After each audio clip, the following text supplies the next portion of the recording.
Oké. Even testen of dat je mij kunt horen. Momenteel is alles privé. Allee, zijnde van niemand kan de stream horen. Ik ga even switchen naar mijn code zien. Nee, deze is het niet. Deze is het.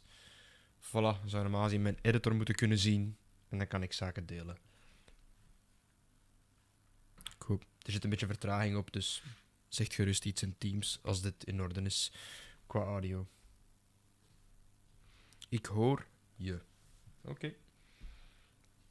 Luid genoeg. Ik ga een beetje boosten. Dat ik aan die 10 zit. Valassen. Dat lijkt mij vrij mooi. Nee, ja, ik wou niks per se extra testen. Dus we gaan daar even kijken. Tu. 7 require restart extensions. Oké. Nope. Goed, als dat in orde is, dan blijf ik staan en dan ga ik terug naar de muziek. Dank u wel voor het testen.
Oké. Goedemorgen. Mijn excuses voor... sorry, in English. My apologies for the delay. The people who are in chat or who are connected to the live stream, let me know that you can hear me in the chat itself from YouTube.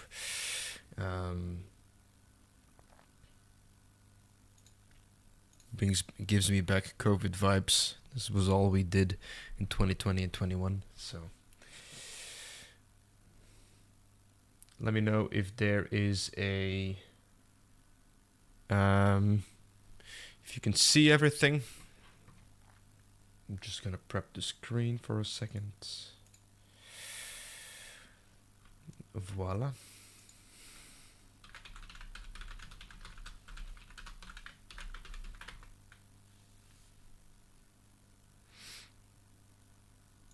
Okay, perfect. Only 8 viewers? Or are people watching the same screen, or is there a laptop in front of you? Just to make sure that, because normally there are more than 10 people in class.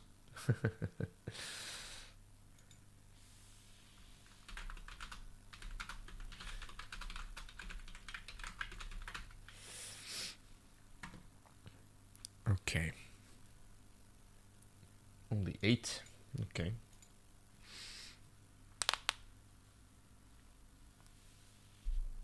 Good.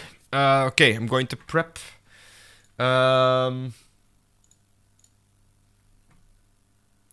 Give me a second.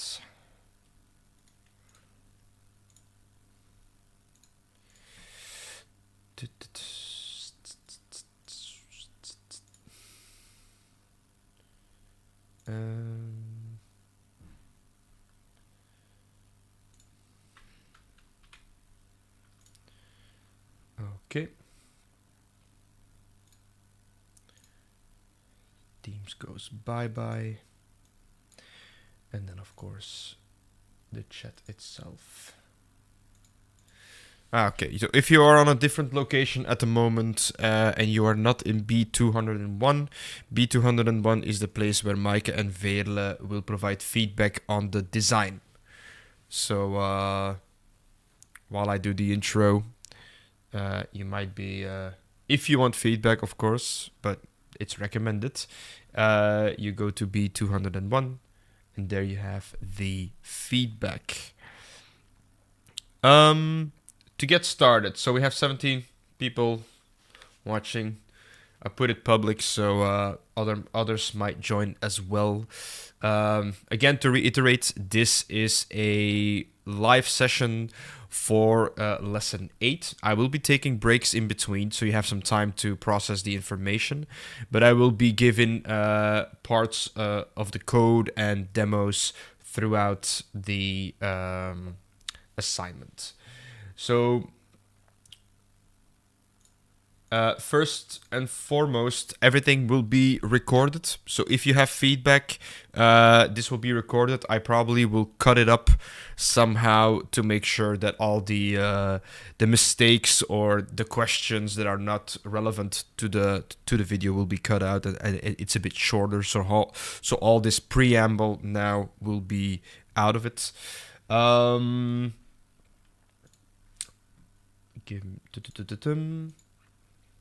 And yeah, I think we can get started. So the lesson we have today is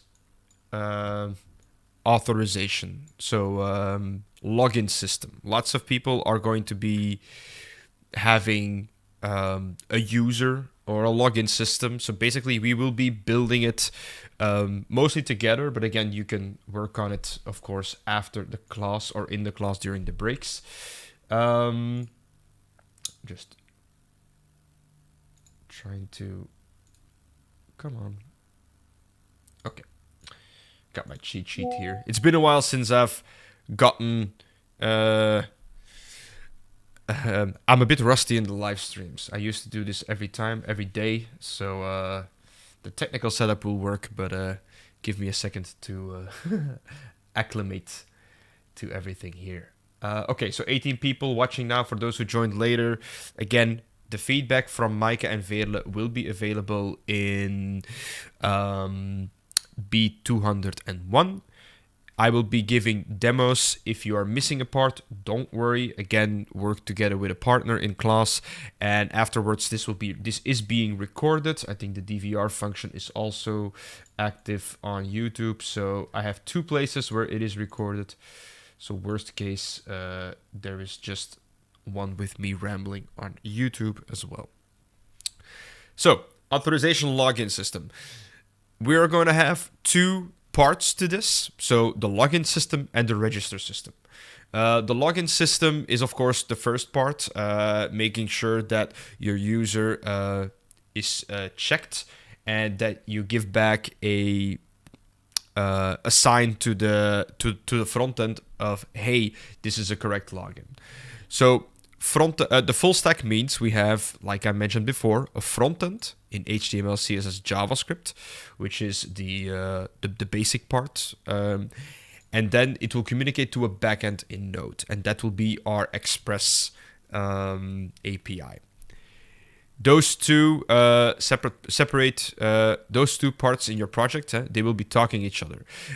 We will be starting without a database, because saving something in a JSON file or in an array is one thing. Writing it to your database, you've seen last session how you write something to your database.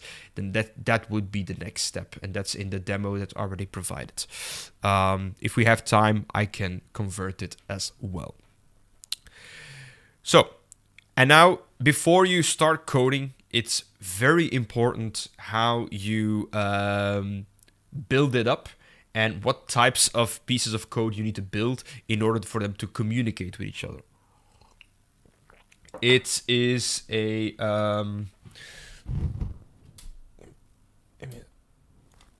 second. No, there's at least some visual feedback of where I am. Good. So for the first part, don't worry, my face will be gone in a second. So again, we will be sending a request, a fetch call from the front end with some parameters, body parameters. So you will be sending the login details, for example. The backend will process that data and will send a response back. It will send you its correct login, or it's not a correct login, or I don't know the email, and it can take different kinds of messages. Think about any source where you are signing in and all the types of errors you can get. So that's what we will be coding. And indeed, a tip, if you feel lost, make a drawing, and make sure you know which data is sent to where each time. Also for your project, what you are asking, what you are doing. Good. I will be having this on the side as to not clutter my development area. And so people with Canvas can follow along later. But I will be iterating it verbally and then doing the step by step. So as you might see, the login might be a bit more hands-on, step-by-step basis, while give me a second. While the register will be a bit more figure it out yourself. So we are building up in complexity. I'm gonna jump in between the YouTube chat and the actual code. I will build in some moments where I'm going to ask for questions. You can ask the questions in the YouTube chat. I am following along as well. But I'm probably going to finish some thoughts first, because otherwise it will be very hard to do. Get myself the code. Yes. So, first of all, I think the most important thing, you have a backend and a front end. That means you have 2 different folders.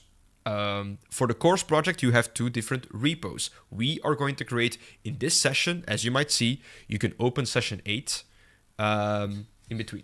And also during the demo, I recommend very hard, do not try to code with me. Why? I'm probably faster than you at this point. That's one. And second, if I make a mistake and I go back to it, you correcting that mistake with me is just very hard to do. Make notes. Make notes. What am I doing? In what order? Why am I doing it? And if you don't understand why I'm doing something, ask it so I can explain it. And then you have basically a checklist that you can build yourself for your code. So ask questions, write stuff down. You can have a notepad next to it. You can write it down physically. I don't care. But write stuff down, the process we are creating and the logic behind it.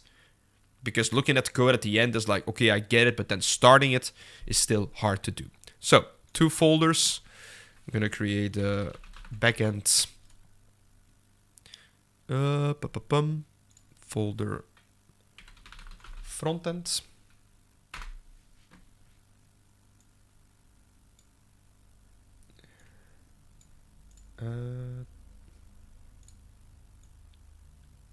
Yes. I need a third monitor. Backend and frontend. So again, lowercase, nothing else. Nothing in specific here. Next part. Inside of your backend folder, start a new NPM project with a default config. We know how to do that. You can open a terminal in backend by right-clicking Open in Integrated Terminal, or I'm going to do it a bit more logically. So I am in session 8. So that means CD, I'm going to go into it, backend. And I'm going to type npm init, which is the basic project, -y, which is a default one. So first, before you start with an API, you need a npm project. So hit enter. And of course, you can now think, what is it going to create? You should know that. Okay.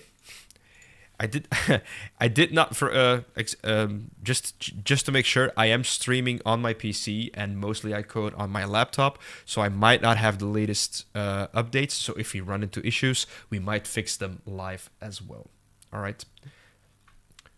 So now we have a default project. Perfect. That's it. So what does it create? Think about it. It creates a package.json. So if we're going to look in there, package.json, very default package. Next thing is we're going to use a package to create our API. Step 3 is install Express. So npm install Express. Nothing new up until here. This was session 6, I believe. So we have Express located in the node modules, all the things. And this is what I said like about dependencies. So Express itself, we have version 4.211, or at least higher, let's say. I think it's already 5. But these are all the packages that Express uses for its functionality. So perfect. I'm going to switch off my camera. I don't think it's of value during coding. That was step 3, install Express. Now, based on the Express example, which is a basic code base, provide a post route login that will return a message hello world for now. Okay, so we need to have an Express server up and running. So that means we need a JavaScript file. That's first of all. So first, I think, let me check in the package.json. It's called index.js. I am a personal, I have a preference to name it something more usual, like server.js or api.js, so you know that is your API. Index.js is also used in frontend. That's a personal opinion. Again, in the solution, it says index. You know what? I'm going to veer off the beaten path a bit, and if you run into issues, we can fix it later. I'm going to create an api.js, which is basically the index.js. That means in package.json, I also am going to The main file is api.js. So now I have a file. Those are the two things I did. The example, I can copy paste it. I'm just going to build it up just to run you through the logic of building it up. So const express. I have Copilot installed just to aid me in typing. So don't worry about that for now. You import the express full package. So that means now you can create an application. Const application, so our app. And the way you do that, and then you just need to follow on the documentation, of course. And we're going to define a port. Like I said, every server needs a port because you can have multiple applications running on one URL. So for example, you have google.com/ I don't know, file server / the search / something else. That's defined not only by URL, but also by port. So again, const port equals, and let's keep it 3000.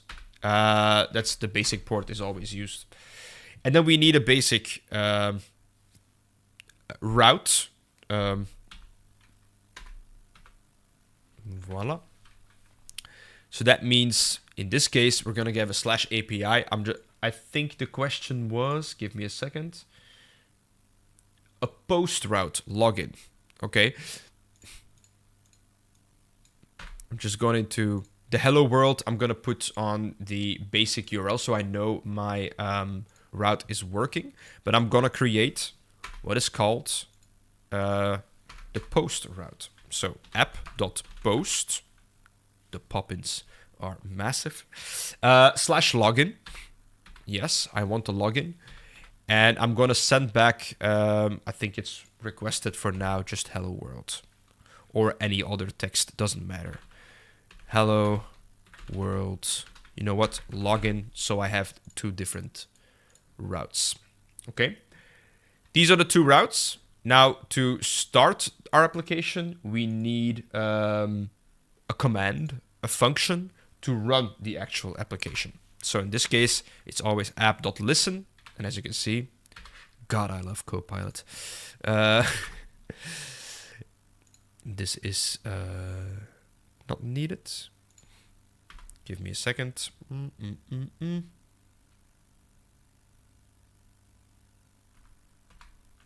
Okay. App.listen. Something is wrong with my code. See, this is where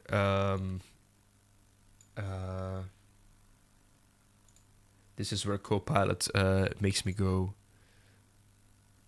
something is wrong here. Okay, I didn't finish my last bracket. Again, bug fixing, live, of course. I have opened here the brackets, but I have not closed my closing tag here. So closing tag and everything should be fine and dandy. Comments are very important. Start the API. Post route for login. It might seem logical, but again, comments save the day. Good. Now we have our hello world. Now before, so step 5 is time to test. So perfect. How do we test? We can run it ourselves. Just node and then api.js. Let's check. Example app listening at 3000. I'm immediately going to cancel that because I hate boilerplate stuff. It works.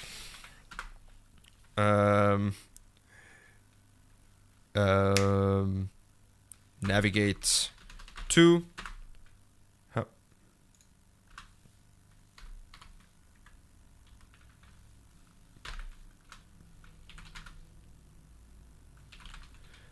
All right, now I know it's my work. And again, now you see I need to reboot my API, but I'm going to use what we used last time. I don't know if I have installed it here, so let's hope.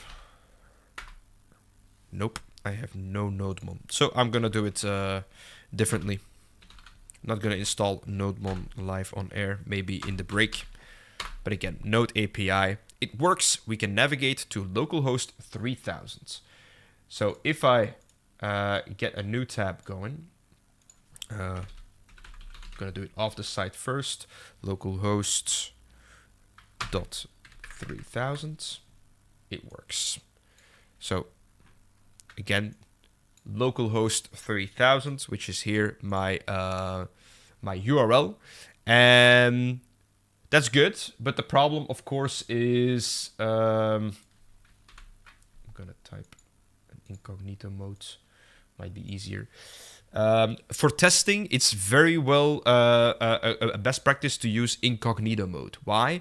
In incognito mode, it doesn't rely on previous passwords, URLs, and any things that are in your regular browser. And incognito mode basically resembles a new user that doesn't have any knowledge of any programming stuff before. So it's actually a good tool for that.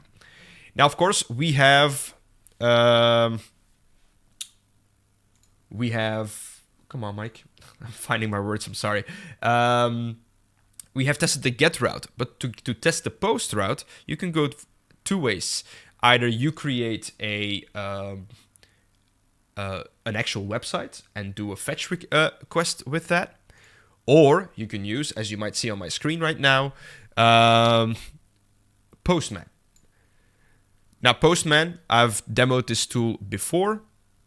I'm going to use the lightweight client for now. I just installed it because it was not here on my system yet. No, I don't want to sign up for free. Can I increase this? Aha. Okay. I'm using a lightweight client. So again, this is just to test it. I think the history, I don't need that. Can I close it? Yes. So I'm going to make a request. The request I'm going to make is a post request, and I'm going to make it to the URL, localhost 3000, and then the / login. But let's first see if it doesn't work, what we should get. I know this is going to work. So if I send this, it's going to give me something back, error, cannot post to /. So there is no post route on /. If I were to try for a get route, hello world, that's the one we're sending back. So that works. Now again, for post, we need /login.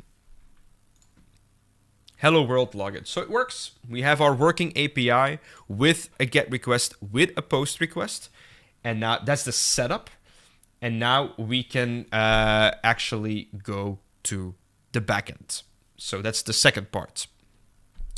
Gonna give you 5 minutes to maximum of a 10-minute break to make sure I'm gonna prep the next part, and then I will start the demo again. Let's say 10 minutes. You have written down everything. I will leave the screen up. I hope you have written down anything. I think this screen fills all the code you need. You can see the source files. You can see the API.js. I'm gonna mute myself, and I'll be back in 10 minutes at 5 past 10. See you in a second.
Alright.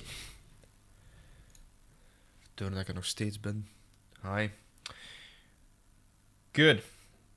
Let's continue to the next part. So, first of all, shout out to Bert, who recreated all the exercises I have made in the past and basically made a very decent script for me to follow on a live stream. This was very, this is a hectic day at the moment, but thanks to his script, I can go step by step and then explain each one of them. So I can already see that if I'm gonna cut this video up and place timestamps in the video, I can perfectly use that script. So Bert, shout out to you. And now the official continuation.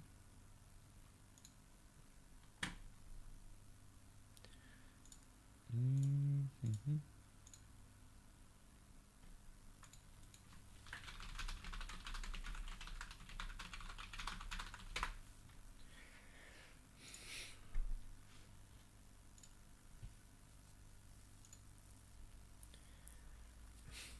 Mm-hmm.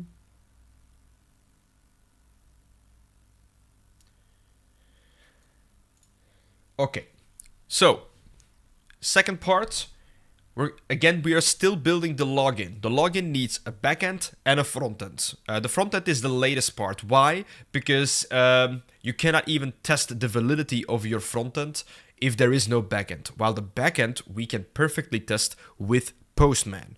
There are some people experiencing issues with Postman. In the demo, I will... in the longer break, I will provide some assistance through Teams, of course, for our students. So, the login backend. Now, in Postman, we can prep our route. As in, I'm going to open Postman right here. So, at the moment, when we send our login, we do not provide any details. It's just an empty call with no body to it. So that's a very specific thing in a request. There are 3 things that can be available. The method, which is required, the URL, which is required, and then 2 other ones. Headers, which some of them are standard, other ones you can add, and the body. And the body contains the content you want to send with it on in that post request. So how do you add the data to the body of your request? Again, there's a link in the Canvas course, but now follow along for now. So there is here a section body just below the URL, and then you can add something. So none at the moment because there is no body to add, as it were. Then you can do form data, form included binary raw. We're just going to do it Gordon Ramsay style, raw. And then you can choose the type of it. So text, JavaScript, of course, we are used to JSON. And we are going to build a JSON file.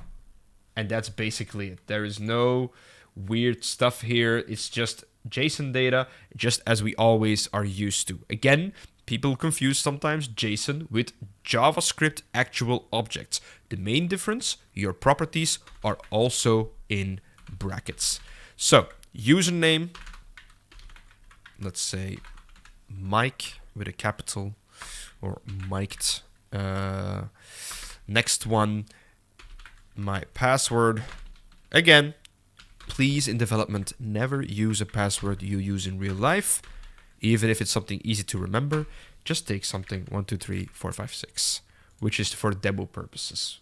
Okay, this is not even secured yet. That's something that is an addendum to the project. We're not going to go into details in here. It's something that is provided on YouTube in a video from me as well. So, I have the body. If I send it now, nothing will happen. Why? Because we are not doing something with the data. But again, we have prepped our Postman with a logical request with actual data. Now it's time to go to step 2 and actually make the route read that data. So step 2 here would be the post route, and you see those 2 variables here that always get normally filled up basically by the application. I'm going to make it a bit smaller. Make sure that if the text is not readable, then give me a sign in the chat. But again, we have the app post. I'm going to give myself some space. The request and the response are both objects filled by the application of Express. So request already has data in it. There is way more info you can get from the request by standard default, but you just need to use it. So if you look at the documentation for Express, you might know that there is a property on the request called body, because it's the same term as it is here, because it is the body. So if we want to read the incoming details, it's going to be stored in. Let's create. That's destructuring. I'm gonna leave that up there. You should know that from Web 2, but there's a different one. Const username. I shall show you both versions. Okay, so const username variable is request.body, and then the property you are requesting that you would expect is there. Okay, so if it's not there, this will be null, and we're gonna type check it later. So if it's not there, we can send back an error message. That's for the next steps. But basically, before we continue, we can already console log this. So again, I have installed Nodemon. Nodemon, of course, allows for every change I make to my API, it will automatically restart, as you can see in here. So what we're gonna do, I have now, I will explain this later as an addendum, because this is a way sexier syntax, in my opinion. But again, we have two variables. We need to check if they are filled. At the moment, you don't see anything. So if this login is called, I want to do a console log with the username. I'm going to say it again. God, I love Copilot. The password is password. Done. So I'm going to console log these two. So I'm going to make Postman a little smaller. And we're going to... Oh, wait. I don't have to make it smaller, because you can see the console log. So here, at the bottom in my Visual Studio Code is the console. The moment I post, I should see something, because the login would be triggered. Whoops. We get an error. And now we can go and read the error and see what kind of mistake we made. Give me a second. Is there an error here? Aha. If there is no response to send, you get the error straight back. So it's sometimes easier to read in Postman. I did not expect this, but again, we can read. Cannot read properties of undefined. Undefined. Do we have a line? Line 14. So that means here. So I assume that rec body is not defined. So now we see, why is the body not defined? That's a very decent question. And we are going to look that up. Give me a second. Mm-hmm.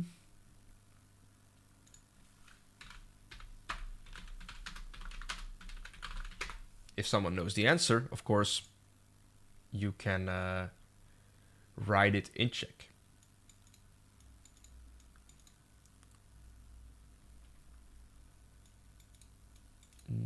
In test.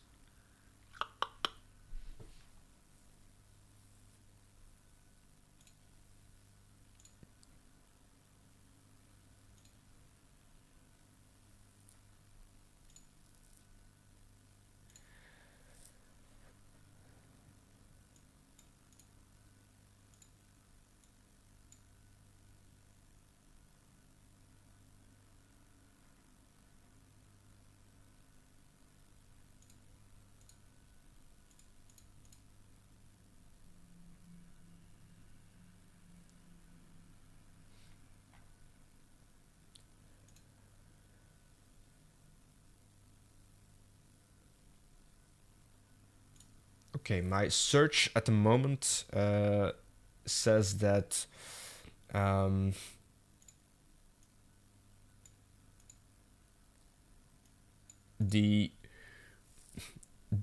was a package in the earlier days called Body Parser, and that basically every time a request comes in and has a body that is JSON, it would automatically convert it to a valid JSON object. Apparently from a couple of years ago, they do not bundle the basic body parser with Express. So we're gonna, do that ourselves. Just gonna check one more source. Again, I'm checking multiple sources here off screen because you need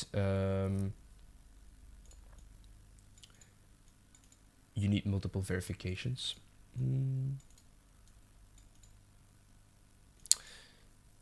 Based on the header type. Maybe here.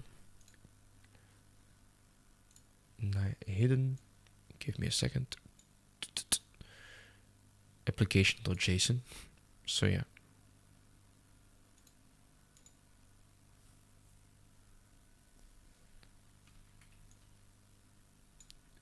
I'm just gonna try something. Just text. Oops.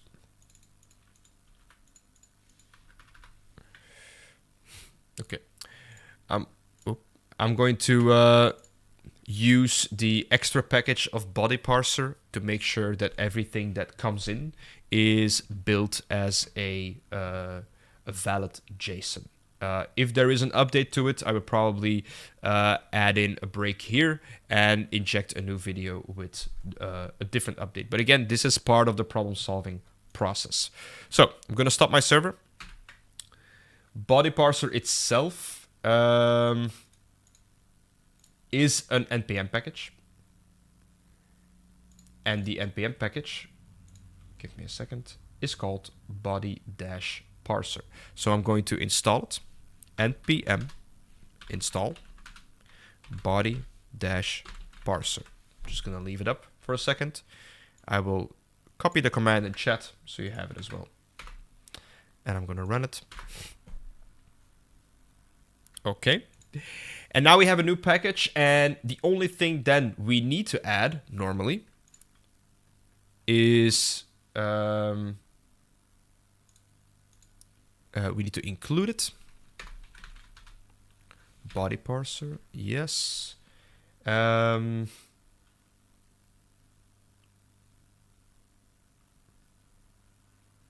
Give me a second.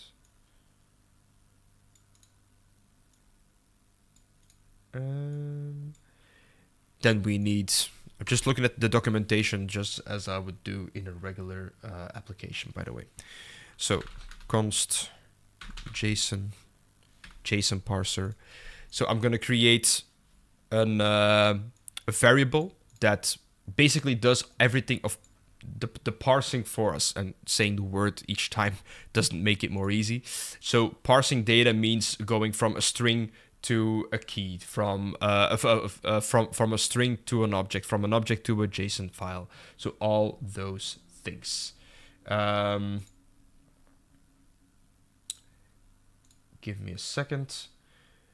And then in our route, we need to mention, hey, there is or there needs to be a parser in between. And according to the documentation here, I can just add it in here, JSON parser, just like this. And now we can test. And the moment it works, I will explain it a bit better. But again, testing is key. So it's running my application. There are some questions in Teams, but give me a second to finish the login system. Then again, I will take a 10-minute break, and I will help students with their issues. Okay. And it looks like it works. Okay, so as you can see, I just posted the same login. I rebooted my server, of course, with NodeMon. And you see here the username, Mike D, password 123456. If I were to send it again, of course, each time I send a request, each time this piece of code is executed. Okay, that was step 3 with an addition of the body parser. Let's go to step 4. Step 4, we will check if the credentials are correct. Apparently, Bert wants us to use Santa Claus and ho ho ho. Okay, let's update that. So,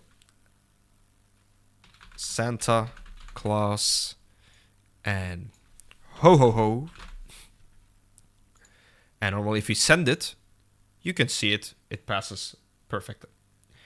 If they are incorrect, we need to send back a 401 error. 401 is an unauthorized error. And if they are correct, we send a response message. So the response is here. We're going to repeat that. So I'm going to clean the login code up. And don't worry, after this section, I will leave this route up and running. And so you can type it over and please note some comments with it so you know at home what is done here. So again, I am very much a fan of the destructuring. Remember the first lesson? I'm going to destructure this body object into, and I'm going to retrieve the username and the password, and this automatically will be variables. So let's remove everything. And of course, I'm going to, voila.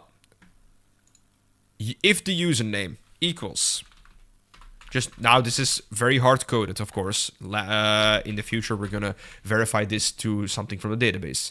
If username equals Santa Claus and the password is ho, ho, ho, ho, then we can send something back. But this is not, if it's equal, we're going to send a correct one. If it's fail, we send something back. And basically here you see, when you send the response back, you can set a status message. So standard, if you send it back, it will be status message 200, which is correct and okay. So that's what we need to do. We need to add a message, not like in a string, but I always work with, of course, when you get JSON data, you send JSON data back. It's just a best practice in development of web APIs. To send back a JSON data, you can just... The token I'm going to ignore. With brackets, message is login successful. Happy holidays. Voila. Of course, because it's Santa Claus. And if it's not okay, we do the response. We add a status, 401. We will see that in Postman. And again, a message. Let's copy paste this. And the message we need to send back is invalid credentials. You are not Santa. Invalid credentials.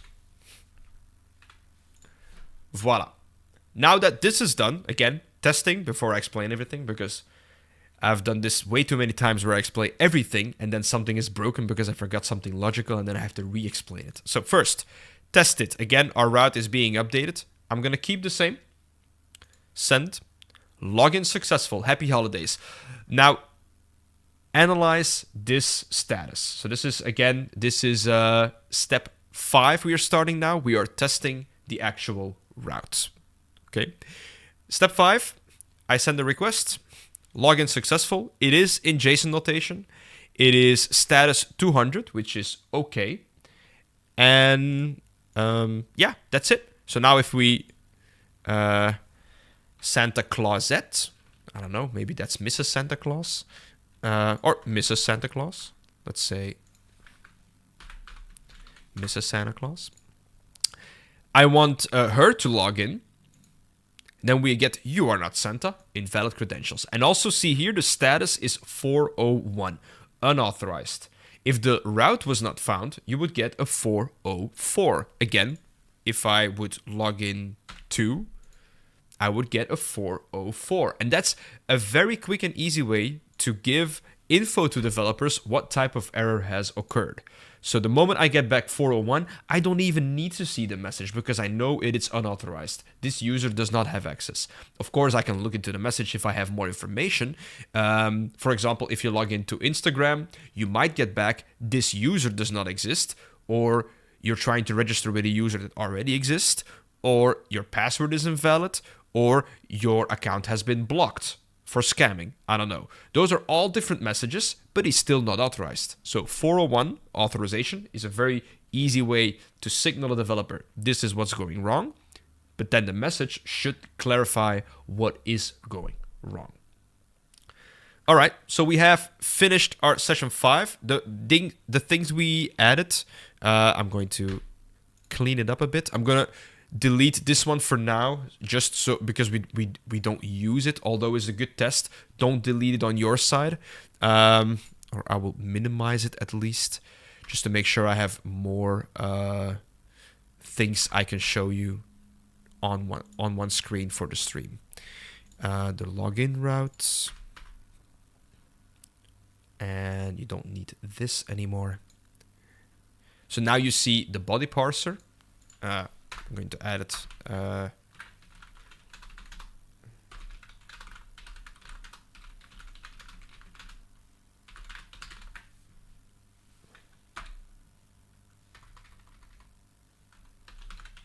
To objects. We're not parsing it to JSON because we're getting JSON, but we want to get that JSON to an actual object. So this is the post route. Again, very clean. Write some comments. I will do that in the break. Let me check. Let's take another 10-minute break to 10:40. Again, if you have questions, put them in the chat. If you have errors, show it to me in Teams. And in 10 minutes, we will create the login and the actual form, the front end, and we will hook everything up. And then you should have your first almost full stack without a database up and running. And that's the basis of the code you need for your course project. So again, I will see you back in 10 minutes. I will be monitoring the chat and Teams. Good luck.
right. On to the last part. Some questions I had in between the break. Just to make sure that everyone is up to speed. You cannot have multiple responses in the same route. What do I mean by that? You cannot change a status after it's already been sent. So it's only one and done. The moment you receive a request, you can only send one response back. I shall demonstrate very quickly. So let's say I will res.end. What is end? No, never used this. I'm going to do send. Login route. So basically, if I make a mistake in my username, I'm going to send back status 401 and with a message, and then I send. Let's see what happens when I try to do it right now. So let's say we do it correct in the first time. Let's see if that route works. Login successful. That works. Misses. You're not sent. That works as well. Huh. Okay, so one of the students had the issue, and I assume it's fixed because the person mentioned me that it is fixed. You cannot send again. This will not be sent. You will not get login route. Oh, something is crashing here. Okay, so it's crashing on this side. And I think, is it down now? Oh, okay. So it keeps crashing, but it doesn't crash your API. So the API keeps running, but it's not a beautiful place. So the error was happening, but it's not visible to the front-end user. And this is a perfect example of having two separate applications. So if we go back here, let's go up. Cannot set headers after they are sent to the client. And that's basically the moment you send something back, the headers are set. And if you send something back again, this basically sets the headers again, even if it's the same. So here it is 200, here as well. The moment you send this, this tries to reset it again to 200. That's not possible. You cannot do that. So again, make sure that your logic, your if-else statements, your loops, whatever you have, only send back one response. Maybe type it up here, up top, only send back one response or something in comments. So you know that for all the routes you create. All right, I'm going to clear this up because I do not like having errors on my screen. Beautiful. All right. Still need to clear some stuff.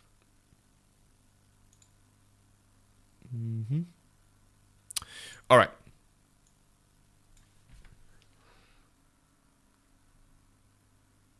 Give me a second. I'm going to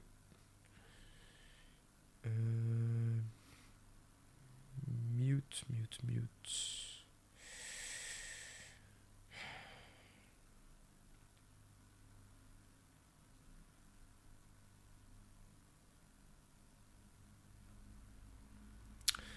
Okay, not possible. F it. Okay. The last part. Now I'm gonna do front end,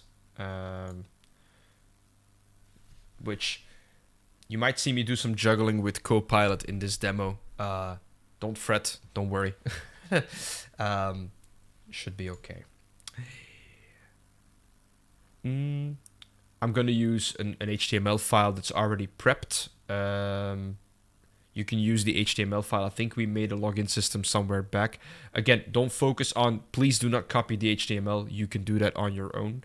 It's the JavaScript that's going to be logical. Okay. And all these parts I'm going to cut out. Good.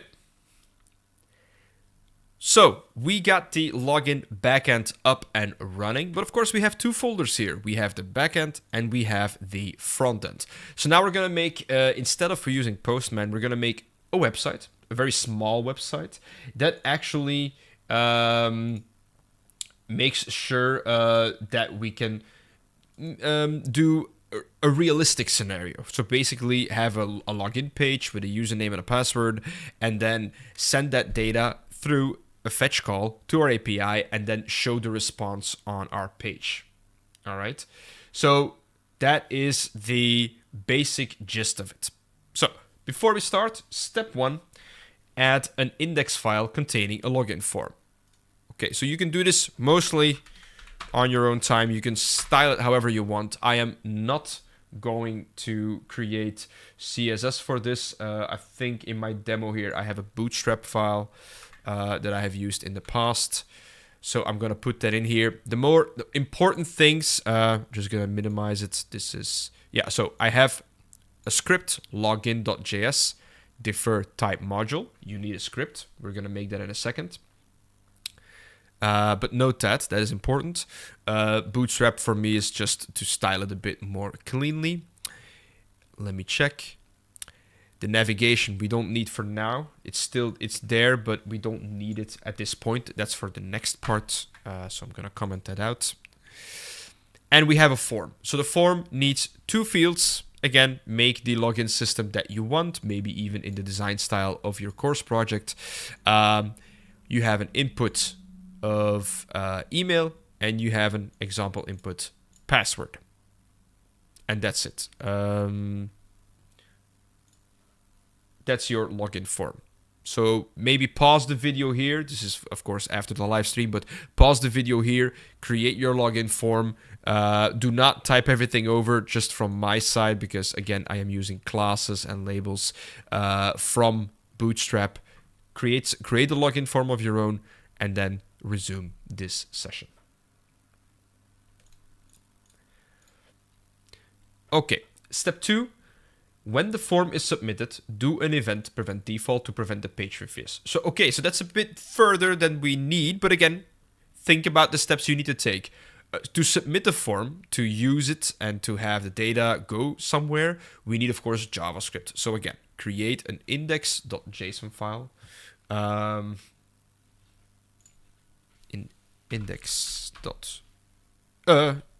Index.js file, not JSON file. .js file. I need more coffee. And I am going to create a form, an event listener that is going to listen to the submit one. Alles goed? Ja, ga je naar beneden? Oké, ga iets drinken en ga ik rustig maar even beneden spelen. Goed. Dan ga ik er ook uitknippen. Secondje. Alright, so here we need a function, and of course we need to attach the event listener to the submit button. I'm going to create an asynchronous function. Async function. Form submitted. Seems like a fitting name. Form submitted. Again, look for writing errors, of course. I will leave the code up after this one. After this, there's going to be... Copilot, you silly goose. After this session, after this part of the front end, there's going to be a longer break, I think of 20 minutes, and then we continue with the register. So there's going to be time to actually take everything in. Okay. So give it back. Okay. So the problem with Copilot is it tries to do everything. It's like a dog jumping up. It's like, do we go for a walk? Do we go for a walk? Do we go for a walk? That's Copilot for you.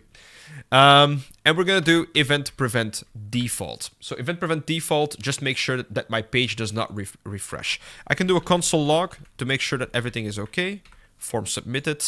And I'm going to attach it to the form. Again, forms submit from the form tag, not the buttons. So let me check in my index. What is the ID of my form? Login form. So that means document, get on by ID, login form, add event listener. So on the submit event, I am going to call this function. And that's it. So that's the basic one we need to set. We can test this already. Again, the steps are set up so that each time after a step, you need to test this. You don't know if this works. You may have a a typing mistake. But again, for typing mistakes, use your editor. Just put your arrow or your mouse on the thing that you want to check. Form submitted. If I click on it and I see the highlights both down here and up there, it means the name is the same. If I do this, you don't see a highlight. So that means it's not used anywhere else, which is a mistake. So then you need to, again, this is how you search for errors. Event prevent default, login form. And now the complexity might jump in. So we have our route running. Again, I will close my API and my package.json. I am not working in the backend. I am only working in the frontend. How do we test our frontend? Again, that's with a live server. Because that's a different server on a different port that is running. I'm going to show you this. You know what? I'm going to take a separate page. Give me a second. Because my cheat code is on there. Voila. So this is the login page. We have the email address. We have the password. And the moment you click on login, the page should not refresh. So if I click on it. Okay, so it is refreshing. So something is not correctly. Let me check if I inspect it here in my console. So it is refreshing. So I am making a mistake. Let me check. Is it Copilot? Because this could be a lesson for it. Give me a second. Prevent default is okay. Event prevent default. Yes, is the file linked to it? That's the next part. Index.html. Is my file correctly linked? Ah, login.js. Haha. Mistakes were made. Let's fix them. Index.js. I think we will rename it later, and then that's why a mistake. Maybe this was intentional to make sure you're on your toes, but again, I have renamed. This is again. I want to show you how I look for issues. So that's you need to have that same mindset. Okay. So index.js. Let's try again. Login. The page does not refresh. And I get form submitted, so I can do it a couple of times. You don't see. Again, some browsers don't put multiple console logs, but they put the number here on the right. So 4 times, 5 times, 6 times. That works. Now on to the next part, the juicy part, actually coding the form that does the call. Geef me 1 secondje. Want mijn dochter heeft mij nodig, maar ik ga het momenteel zo al laten opstaan. Dan kun je het al overnemen. Be right back.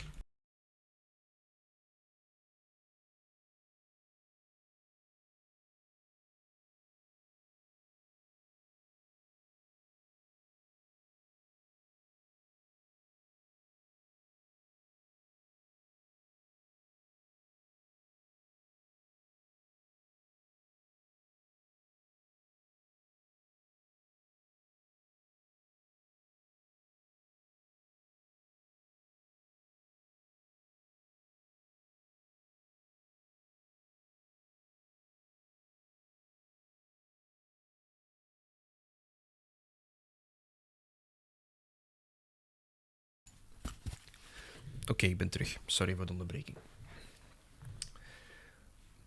Alright, so attention.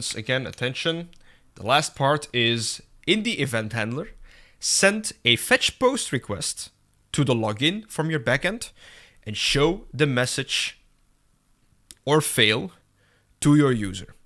So now we're coming full circle. We're going to make a call to our API, which we did with Postman just a bit earlier. And we are going to get the response that we created and effectively work with that. Okay. So first I'm going to prep. I'm going to write some pseudocode. Pseudocode is just comments to get my thoughts cleared up on what I need to do. First of all, I need the data. I need to log in data from the form. Voila. Copilot is ahead of me. Get the data from the form. That's my first step. The second step would be to prepare it as a JSON, of course. Make the fetch call. Make the post call,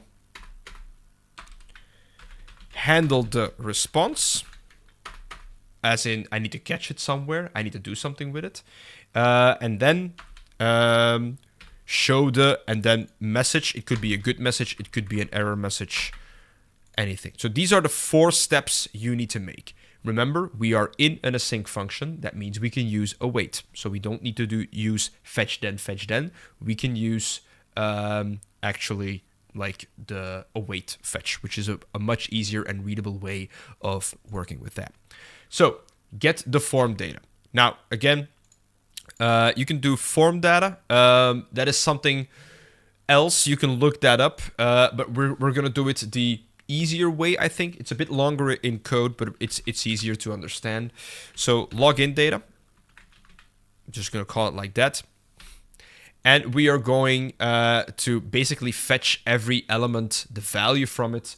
We're going to get it from the input fields on the screen.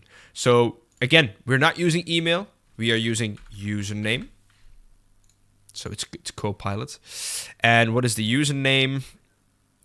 So it is the email here. So okay, maybe we need to do some adjustments, but let's do the username, and it can be an email, whatever. Then we use this ID. Okay.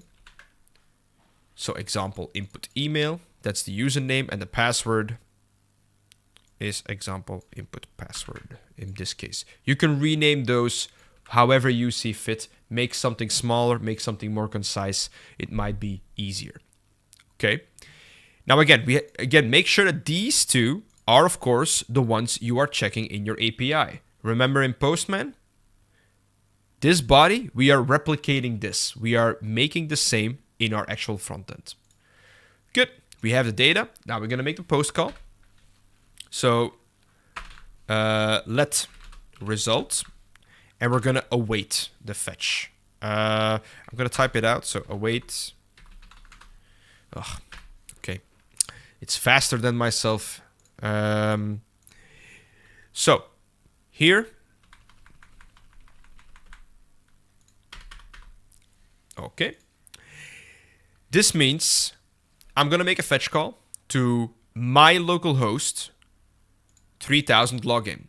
But of course, now we need to have more data to pass along with it. Again, default fetch always is a GET request. Now we need to make a POST request. So in the object after the URL, you're going to add more info for the fetch to work with that. So the method is going to be POST. Method POST. The headers is just saying the content type that I am sending to you is of type application JSON. So JSON. And the body, of course, what is in the body is JSON.stringify the login data. So it's going to stringify this object and actually put it in here, just like we did before. Okay? That's the call. That's the fetch call. Of course, we need to handle the response or the results. The result of the call. Yes, Copilot, you are correct. The next part would be to, again, even before I finish my thought, Copilot is like, you should just type it out. Okay, fine. I'm going to get the data, we can use it. We can store it into result again, or we can make a new variable data. Await result, we need to still convert it to JSON. Again, what we are getting back is a response. The data is in the response. We need to get the data back in JSON format. So this is the way we do it. This is the way we have done it since development 2. And then, of course, we need to show the error. I am immediately going to place it on the web page because then it's finalized. I can do a console log, but I'm immediately going to go place it on the web page. And I am going to do that. You know what? Below the form, I'm going to make, of course, a break, and I'm going to do a P with ID message. So that means the moment I have something, I can place it in here, and I can, put the message in there. That's it. We know we are getting back as JSON with the attribute message. So in that case, data.message should be what we need. So document.element element get ID message. The inner text is data.message. And now before I run it over again one more time, I'm going to test it. So I'm going to run my website. Where is my website? In here. So let's say my email address is mike@ehb.be. Remember, we are still hard coding the Santa Claus bit in the route. So this will not work. We need Santa Claus. Okay. So 1, 2, 3, 4, 5, 6. Log in. I get errors. So nothing happens here. Apparently my filter is on here on the errors. Let's see what the error is. Cross-origin requests. One of the banes of multiple students' existence. Give me a second.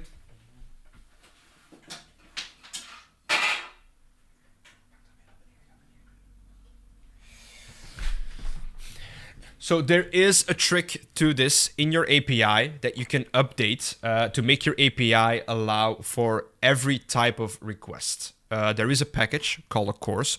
We are going to add that now. Again, I'm going to make a specific notation in the video later to make sure that this doesn't happen again. But again, we are fixing problems. That's what web development is, or development in general. So we cannot go in there because of course, cross-origin request resource sharing. And that means that our API is not allowing us to come in because we are coming from a different server. Because we are coming from, if I'm not mistaken, localhost 5500, and we are going to localhost 3000. So that's basically the gist of it. I will put some details and theory in the module after the lesson. But what we are going to do, again, my API is still running in here. I'm going to stop my API. I'm going to install a new package. npm install course. Again, this is a backend package. It is not used for frontend. Very important. Install it. And I will have split view open so you have both of the codes ready later on. So don't worry, you can type over. Just follow along for now. I'm going to course. I'm going to import it. Require course. And then I'm going to add it as middleware. Again, middleware is the app use stuff. App use enable course through middleware. Middleware you can see as the middle in between the fetch from the front end and the actual code of the backend. So before it goes to app post login, it always goes through this middleware, and you can define whatever you want. You can clean it up. You can do some fishing with that and on it. And I think I found another way to remove the body parser, but I will rework that later. But again, it's one solution that people might find. So app use course, that means this function will be executed each time you go through an application. I'm going to run it again. Nomon API running. I'm going to go back to my website and I'm going to log in. You are not Santa. Invalid credentials. We know that error message. So we are going to try to be Santa Claus. Santa. Was it two words? I forgot. Of course, because it's an email. I'm going to quickly to type text, because otherwise it will not allow me to type Santa Claus. I'm just going to quickly check in my API what the info was. Santa-Claus. Okay. And the password is ho ho ho. So that means Santa-Claus or Klaus ho ho ho. Login successful. Et voila. We have the complete setup. I'm going to go quickly over everything we have, and then we can take a longer break. Or listen to some music on the stream if you want. So that means, again, we have an index and index.js. This is our front end. I have added a message, and I have changed this, but that's nothing special. In here, I'm going to make it a bit smaller. I'm going to close my terminal. You don't need a terminal for now. And I'm going to split to the right.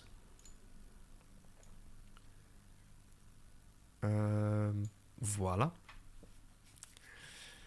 And yeah, so here, again, we get the form from the data.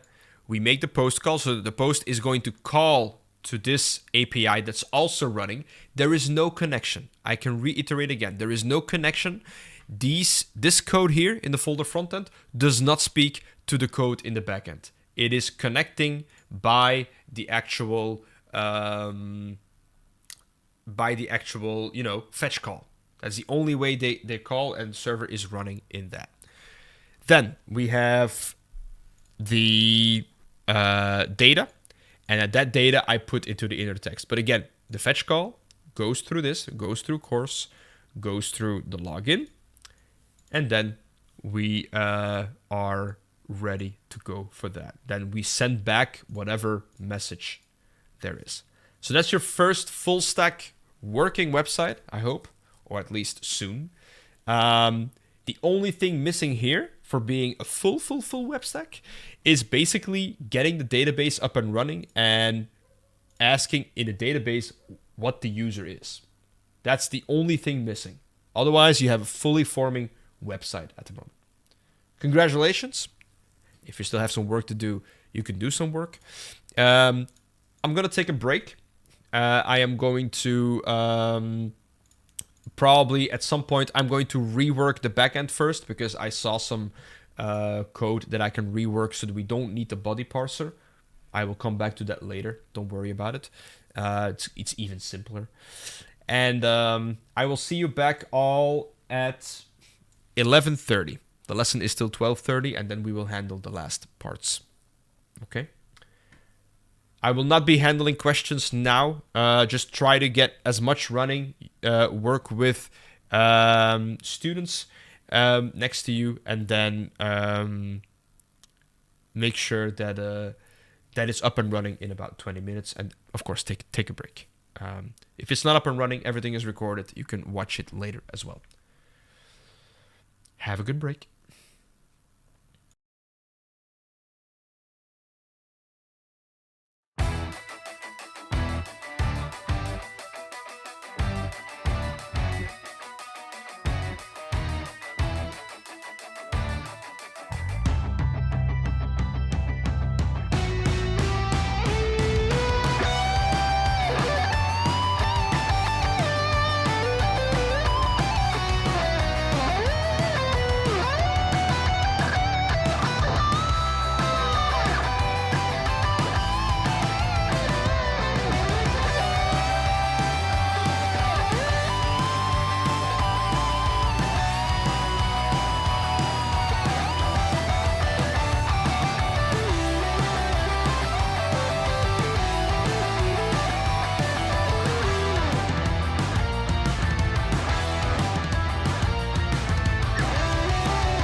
Welkom terug.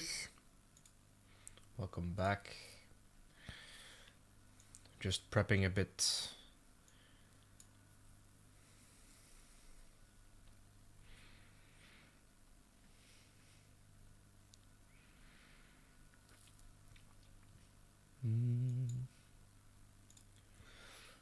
All right.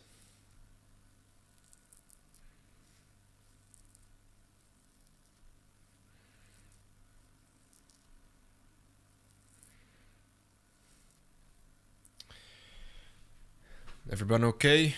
Everybody got everything up to speed and checked out? Beautiful looking page.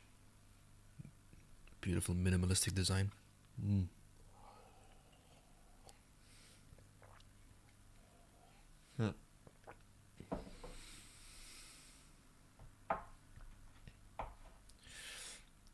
You just type some smileys or text or emoticons in the chat to see if you're still awake. We have 10 viewers, so I would like 10 replies.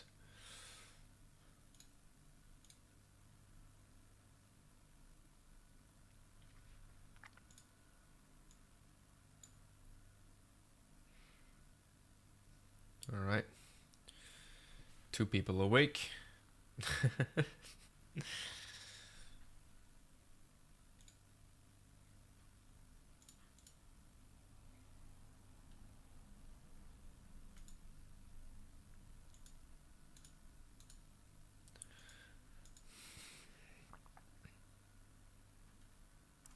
Does the format work for you? Werkt dit format voor jullie? Stap voor stap. 10 minuten pauze. Rustig overnemen. Langere pauze. Does it work?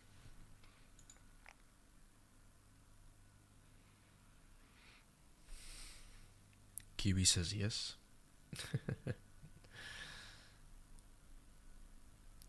All right.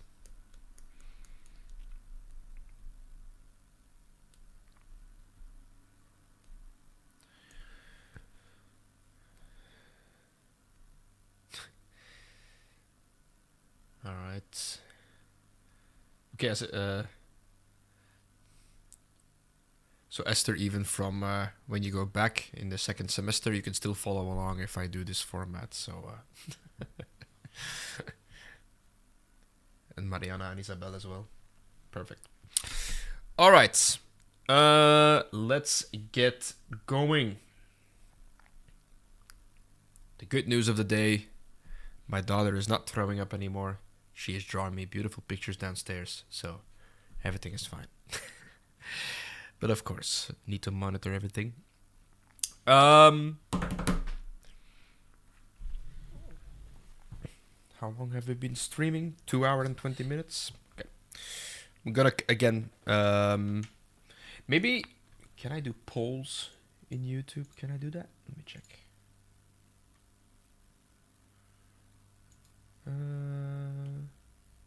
Communicate with you.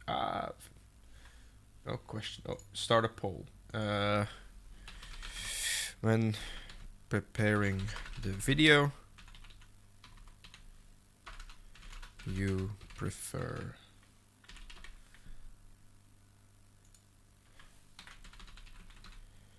separate videos for each part of the website?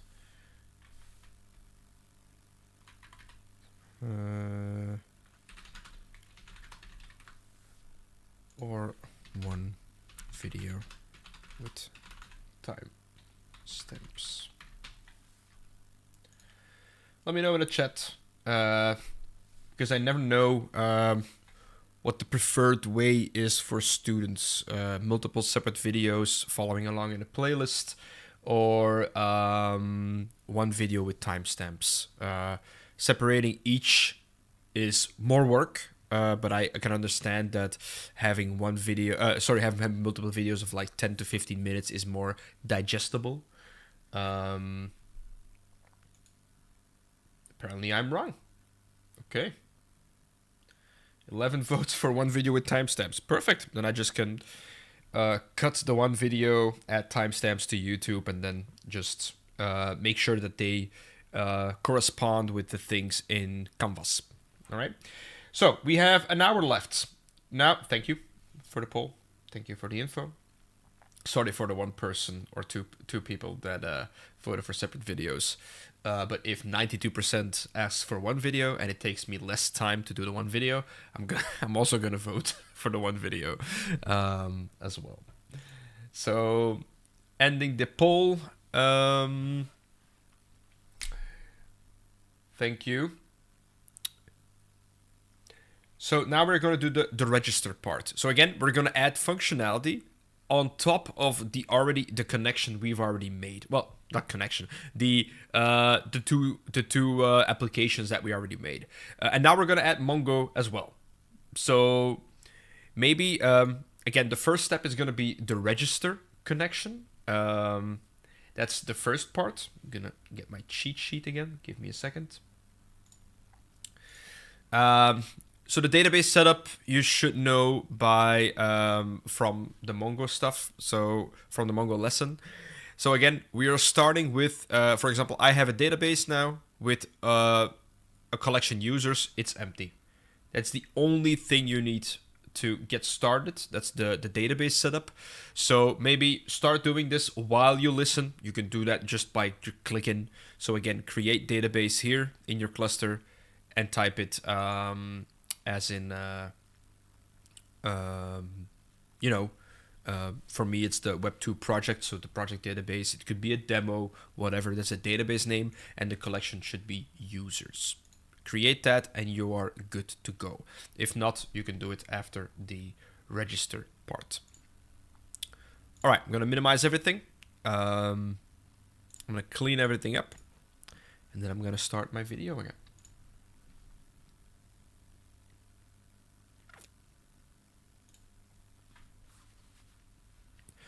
All right, welcome to the second part, functionality suite, as it were, the register.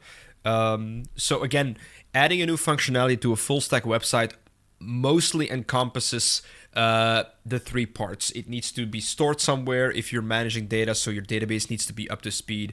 It needs to have a request ready in the front end that you can send out. A call to action, as it were. Is it registering a new user or saving a picture or, I don't know, sending an email? Stuff like that. That's the front end, and then the back end needs to get that request and write it to the database. So again, you need to be active in all three different parts of that feature. So you need to touch on every part of the full stack website. We are going to start with the register function of the users. So before that, again, pause the video here and go create a new database, the users collection. It should be empty in the beginning, and then of course you can get started on the actual backend process.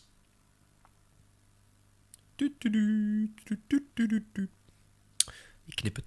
I'm already cutting it out, so I can do as much silly things as I want. I'm gonna remove my face again. Done.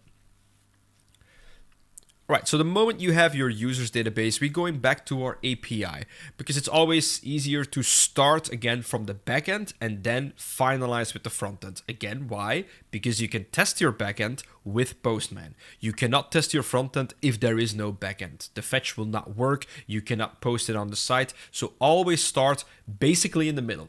Well, after your database is set up, start in the middle, start in the backend, and then make sure you can write back and forth to the database, that works.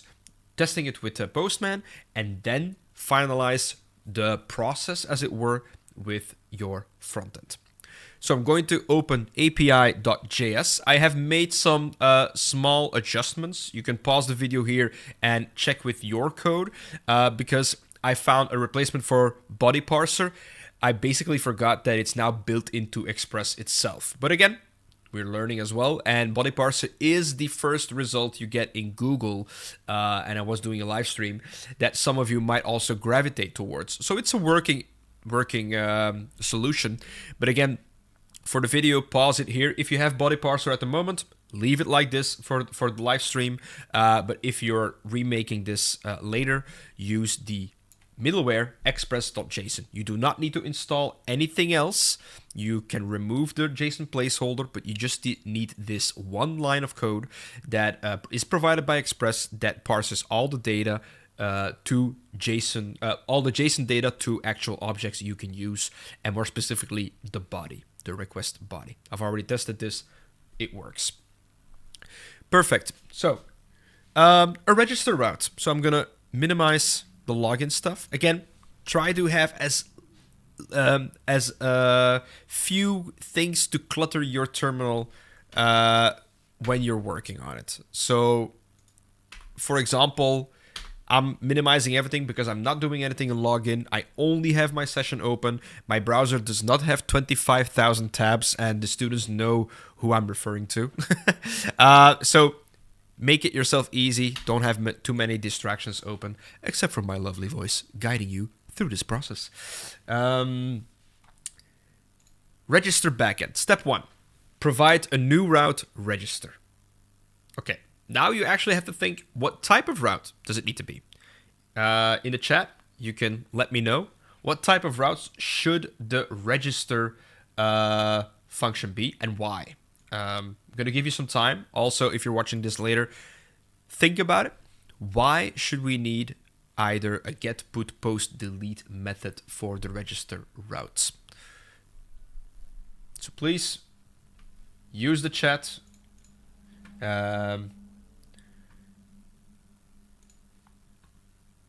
One person has already posted. Post is the correct answer. Why? And while I type it out, you can tell me why. Tell me why. Sorry. Let myself go there for a second. So the register part post is because we are passing along data. When you register a new hey Copilot, hold on. When you register a new user, you need to pass along data. You cannot pass sensitive data in a GET request because it needs to. A GET request doesn't have a body, and it needs to go through the URL, and then it's visible to anyone who is listening to calls to the API. A post, the data is added in the body, so post is the best practice for saving data in the database. So, provide a new route register. I have it already. Part 2. The route expects an email and a password. Again, we're switching to the email, so the data we will be re-evaluating what we already wrote. Throw an error with the relevant code if any data is missing. Now, I can copy and paste from login. Again, we're making such basic functionality. Write it. The moment you are doing your 5th or 6th post request and GET request, yes, you can copy your own code because you know that code. Otherwise, type it out. So again, I'm not the best example here because I use Copilot all the time, but that's just for demo purposes. So we need an email and a password. So, okay, email, password, and I'm going to use the destructuring because it's just way sexier code and it works better. All right.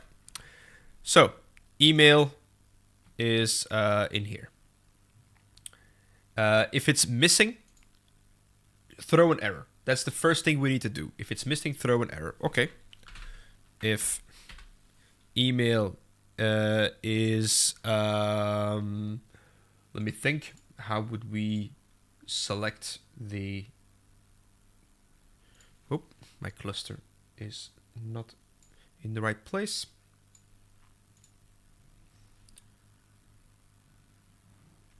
Okay. We can get everything from the body in separate variables. That's one thing. Or we can immediately check the body itself. So request body, and then there are two approaches. You can use the variables. Let's say in the login, what did we use? Variables. Let's do the other way around now, so you see the difference. So, for example, we're gonna immediately check if it's available, and then there's a very easy way to do that. if rec, which is the request. Again, maybe here I will complete the words just to show you what they stand for. It's the same as login, just a different name, but again, just to show you what it does. Request dot body dot username, and I'm gonna put an exclamation point in, because if there is nothing in there, if this is null, we need the inverse of that. So if this is true, or if this is true, then we that means there is no username or there is no password, and then we need to actually send a response back. Okay. So, and you can do different status messages as well, by the way. Yep, good catch in the chat. It is not username, it is email. Correct. Email. And then we send something back. Something is missing. Send error back. And then, of course, response dot. First, we add the status. So dot status 400. I think that's a general error, I think. And then send, and we send back an object. And what are we going to put in that object? You can do multiple things. You can, yeah, so this is a very clean message. Email and password are required. So that something is missing. Here, I'm going to do error, because then we can do message and error for the different things. Thank you.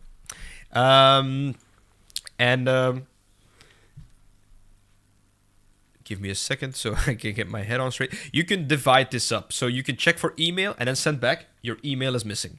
Then you can check the password and your password is missing. So you can divide this however you want. The better the error handling, the better your code for the front-end developer. Okay? That's the first thing we need to test. I'm going to response.send just a very small response here. So that means that the moment that I'm testing it, which I'm going to do now, if I see this, it means it works. So again, let's go to our, not login, but /register. Username is going to be email. Let's say Santa. Whoops. No. You know what? Satan. Yeah. That was a mistake on my part, but hey, if it comes out, it comes out. You have to follow. Satan at hell.org, because it is an organization. And instead of ho ho ho, it's ha ha ha. Okay, the evil laugh. I don't know where that came from, but you know what? Let's go with it. So, email, password. If I send this, registration successful, because both are in there. Let's say I mistype. Let's say I do password, or a common issue that I mostly see is the one time they write it with one S and two S's. So I'm looking for password with two S's. So that's not going to be found. Oops. Apparently there is something. Okay. This is the issue. Because I was still getting successful. I was like, no, there is no password. This is an N symbol. So that means if the email is missing and the password is missing, only then I get a response. For me, either or, so the or symbol, which is two pipes. If either one is missing, I need to send the error. So again, like I said, we're testing. Email and password are required. Perfect. I'm going to correct it and put the S back, or even if it's completely gone, of course. If it's like this, you're going to get the same error. Wait, invalid token. See, you already get the errors back. Unexpected token in JSON. The JSON file is not correct because there's a comma. Very good. And you can test with this as much as you want. That's why Postman is such a handy tool. So password. Again, Ha ha ha. Registration successful. All right. We have our first. Give me a. Where is my code? Yes, sorry. We have our first route. It works. And now the last part of our full stack application, because basically in here we have a username and password, but of course we need to create a new user with our Mongo database. So yeah, how are we going to do that? Now we need our connection to our Mongo database. So step 3, create a connection to your database in your code. Sub point in there is install the package. That's the first thing. So stop your server, npm install MongoDB. Again, make sure it's written correctly. I saw MongoBD, I saw MongoDDB. Make sure it is correct. Use the correct connection string. I'm going to do that off screen. I think I have it somewhere here. Give me a second. Where is my connection string? The URL. The URL. We can hard code it or we can use the credentials file. So again, for now, I'm going to hard code it. The data after the video goes live will be, I will reset my password. It doesn't matter at the moment. So the connection string, again, where can you find it? You can go to your database cluster. You click on connect. You go to drivers. And then, of course, the string is in here. I'm going to copy paste it. Just going to add a new URL, const URL equals my URL, and in my case it's the same password. Again, after the demo it will be reset, so it doesn't matter for now. It's just for demo purposes. Use the way of using credentials we used in the last part to finalize this as well. The separate file is in credentials, of course. We don't do that here. I think we've done that in the session itself. I'm going to continue using just this variable at this point. We have the connection. Now, where do we write the connection? Are we going to connect each time and have the code each time in each route? Because, of course, the login eventually will also need to connect to the database. So are we going to have multiple pieces of code connecting to the database? No. There is a better example, and you're going to write a function in here that gets the database.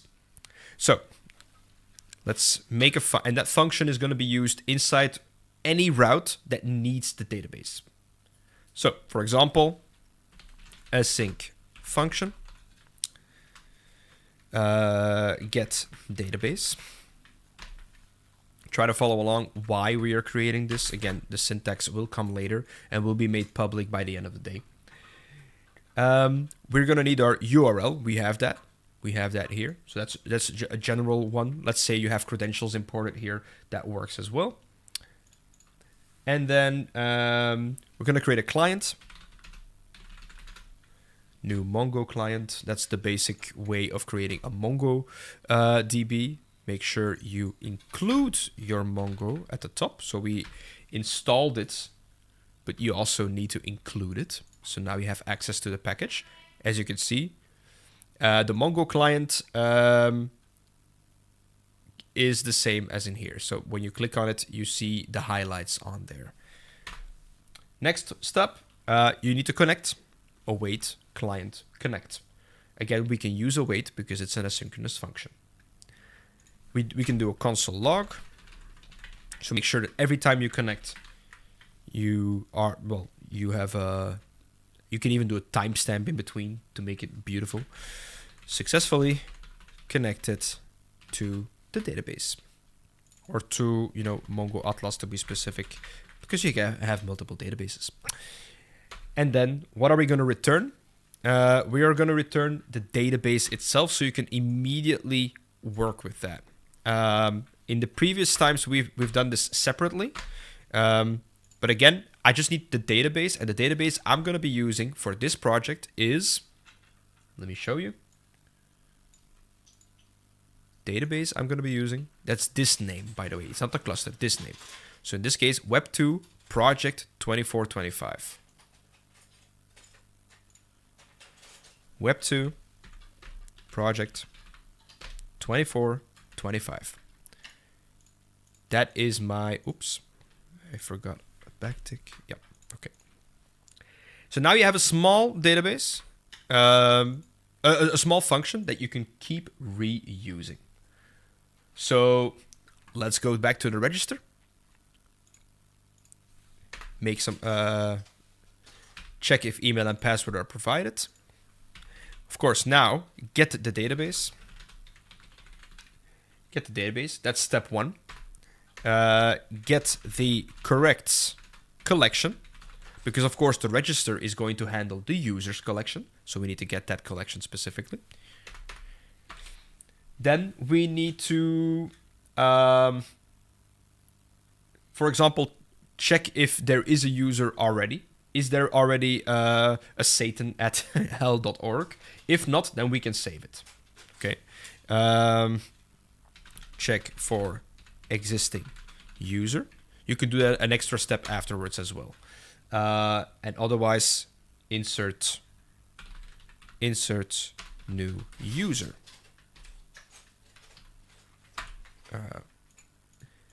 And these are the steps. Again, for each time, you need to figure out how you, what are the steps to fix the problem of registering a user. Connected to the database. Const database equals, and then we're going to use the function we just used. Again, it's an asynchronous function. I want to wait for this. So I'm going to make this also asynchronous. So the callback function is asynchronous, so we can use await. That means my code here is going to wait. It's going to get the database, and this variable should be filled with return client-db, the database to use. Told you the async and await part of the course was important. So again, get the correct collection. We're going to work with users. So that means get users collection. Important to add the word collection there, because you could have an array of users in here, and that is different. So users collection, database collection, users. Now we have retrieved that, and now we can do our first query, actually querying the database. So let's say if there is a user, const existing user, await users collection, and you have multiple ways of using queries here. So you have find one. We're going to find just one with the email equal to the request body email, which is the email we just got. If existing user exists, then we send an error back. Okay. If the user exists, then so if existing user, we send back an error. You don't need a return statement. Response status sent, user already exists. Again, see the consistency here. A status code, a JSON format, and an error. Otherwise, we would send a message. Okay. If it does not exist, that means, so the code would stop here. Code would stop here. So otherwise, we can insert a new user in here. And that means insert a new user. The user itself, all the data should be in the body. We can do some cleaning up, but that's for your course projects. Let's just assume that all the data in the body I want to save in my database. So let's say if the age of Satan is in there, I'm going to save that as well. So I'm going to prepare the new user, const new user. And then I can do it manually like this, or I can do request dot body. And basically everything in here, this object that we are sending with, this will be set as the new user. That is my new user. Yeah, okay. I keep repeating myself. I'm sorry. I'm going to return this. And then, of course, I need to insert it. Let me check. So, do we need something? Yeah. Just cheating a bit. And then we can write the user to the database, which is a function called await the user collection, insert one, which is one object, new user. And that will be written to the database. Once that is done, you can send back registration successful. Of course, there are multiple ways to add error handling in here. We're not handling this in this example. That's for another time. But basically, we're going to send a success message, and this is how to register a user and even have, like, there's a lot in here. I understand that. There's checks in here. There is database, of course, insert one, find one. Completely understand, but it's a very logical selection of code. So now we can test it. NodeMon. Not index API. .js. It's running and it's not crashing. Okay, perfect.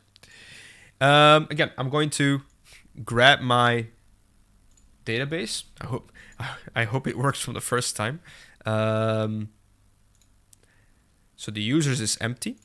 Let's say in Postman I want to input Satan. Send. You can see it takes a bit longer now. It's probably connecting to the database as well. Anticipation building.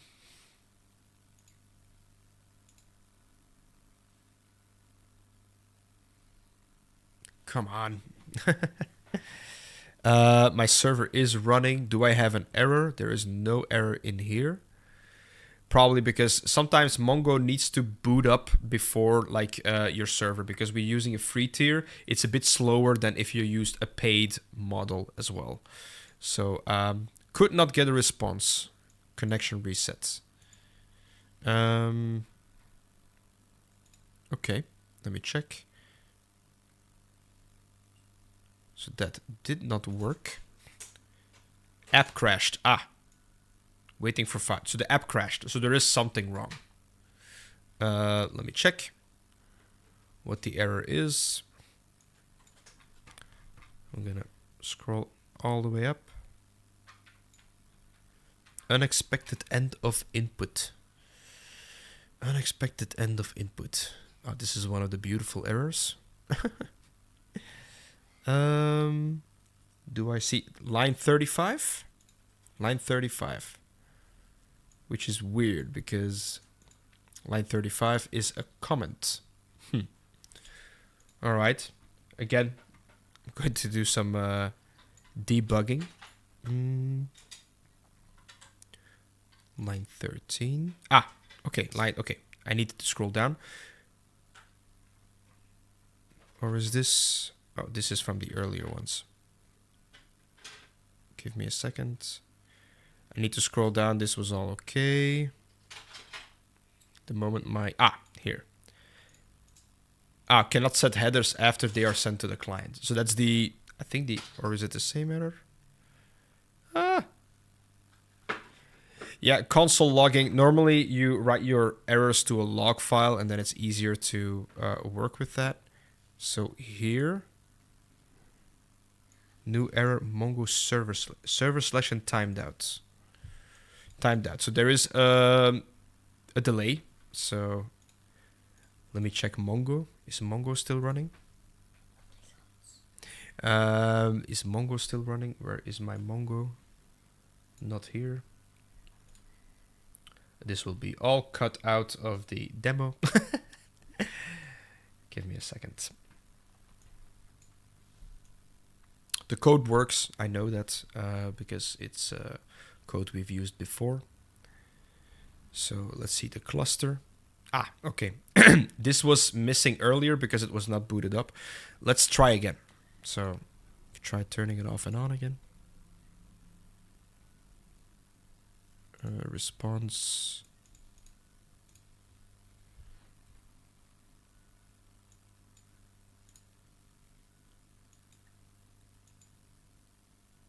Oh, my server crashed completely, so I needed to reboot it. I'm sorry.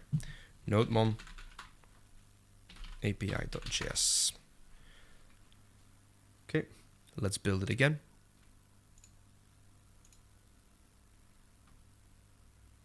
There is an API or a timer that gives an issue.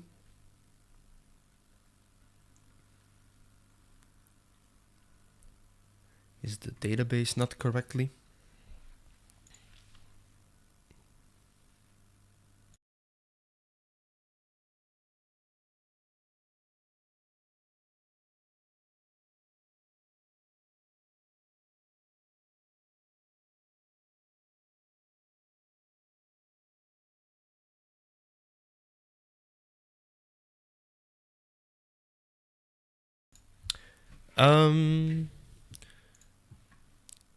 Keeps connection reset. I'm gonna need to debug this for a second. Let me check if I can explain something else before I'm going to debug it. I'm going to add something else that we need to encrypt our code, as it were, our password. But otherwise, let me check.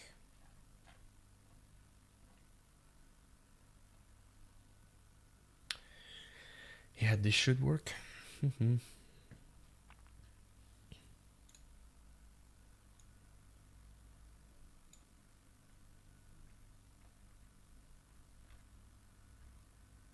Internal server error. Let me check.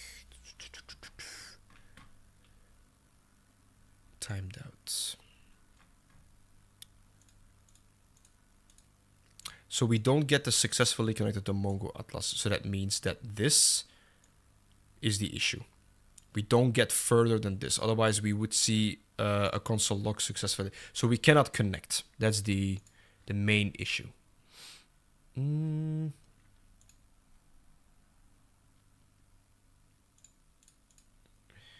Do we need something specific?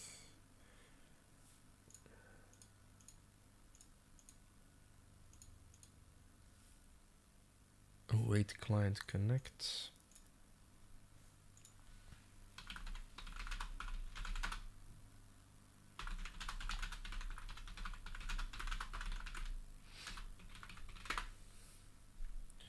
Take your time to basically take over the register function and the database function. I think this is everything. Yeah, so do this for now while you wait. And in the meantime, in my other screen, I will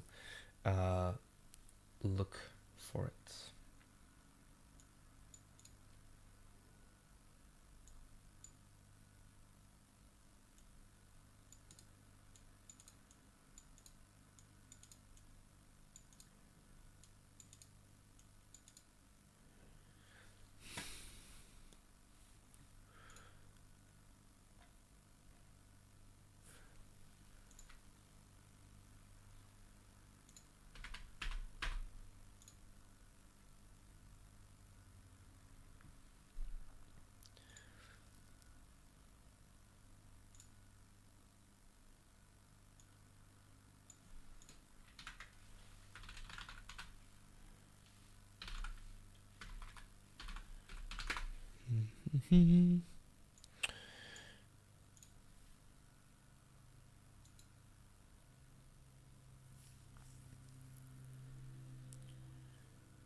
somebody's able to connect to their database, can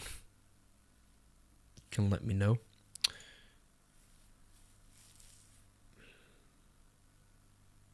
Did we do something different than in the Mongo?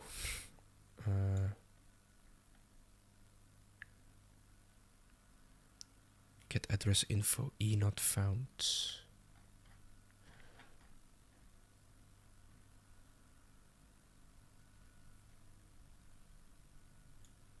Get address info, E not found. I think my connection string might be wrong. MongoDB note.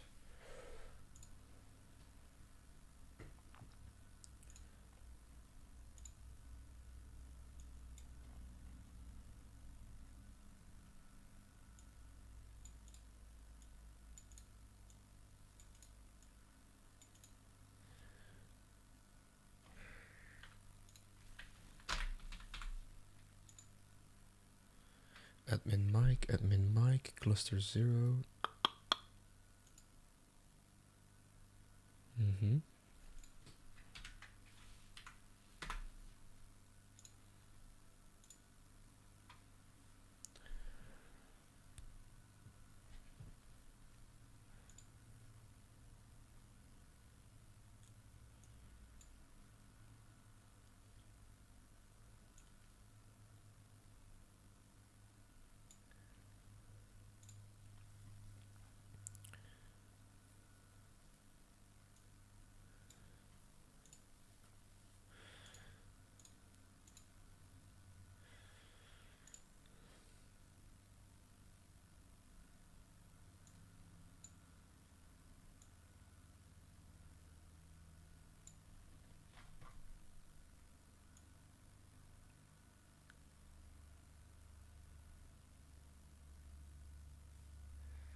Server selection timed out.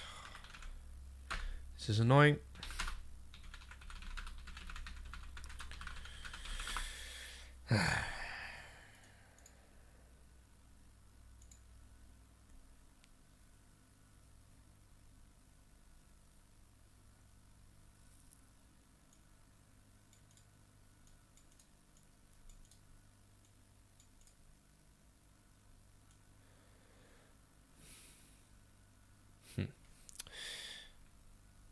As I thought, in the previous days we needed to add multiple things to our connection string.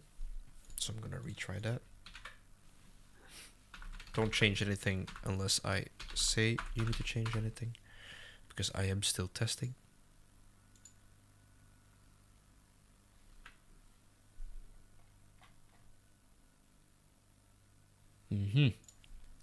Think we're getting somewhere.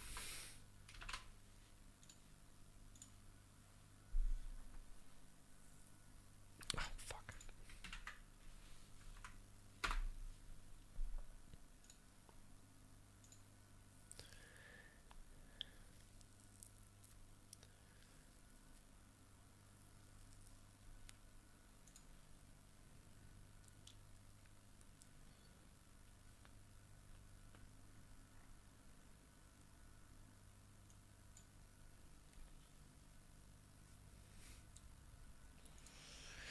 My Mongo IP is whitelisted.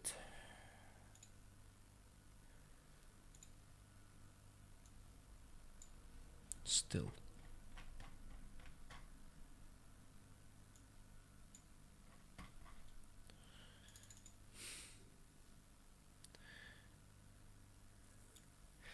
Yeah, this worked last week, which is annoying. My apologies again.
Anyone else got it to work? I have a feeling the connection issue is just... Oh, no, it's again the same. It's related to Mongo Atlas itself. Which is something very hard to debug. I'm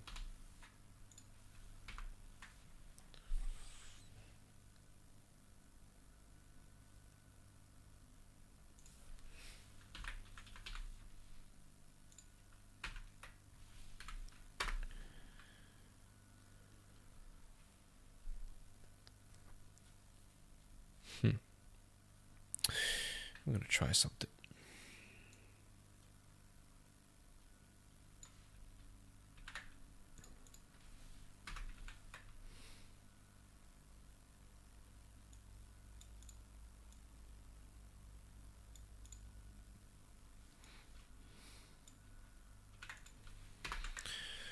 Maybe it's the fault of the asynchronous function.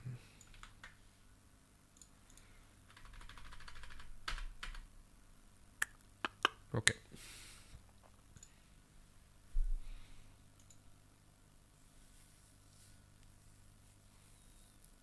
No.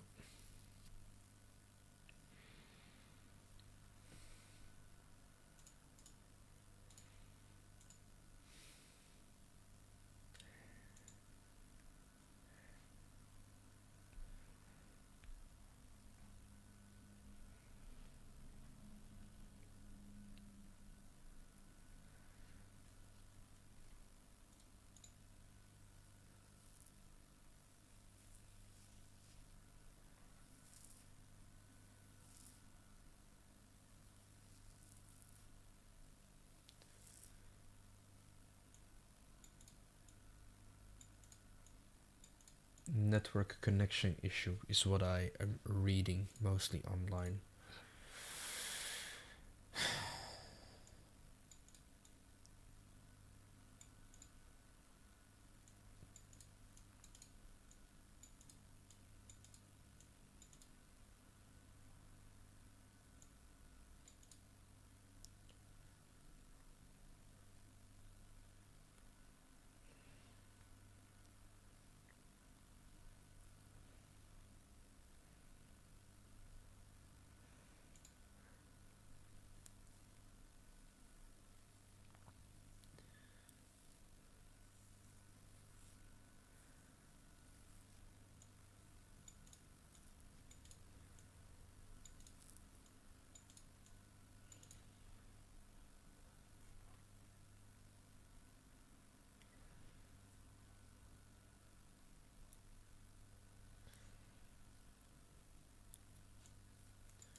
Huh. This is different. There is no connection here. So this was the one that we tried last session. There is no client connect. So do we need this? Is it as simple as just removing the client connect? Okay, well, I've pulled it out of the database. I'm just going to put this in comments and then see if this command, because it worked last time, worked. So again, I'm just as you, just trying to figure out how it works. But again, the thing worked in here. It doesn't have any client connect. It does here. So let's just comment that out and try again. Okay. Where is my terminal? Oh, this is a new window. No,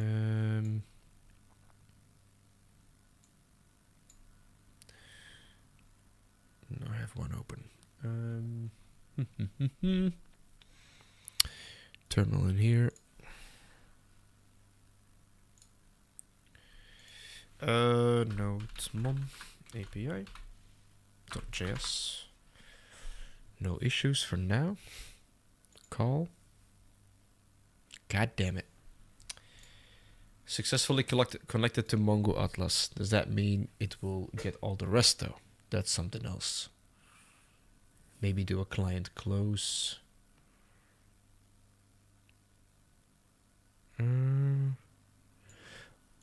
Well, it is connected.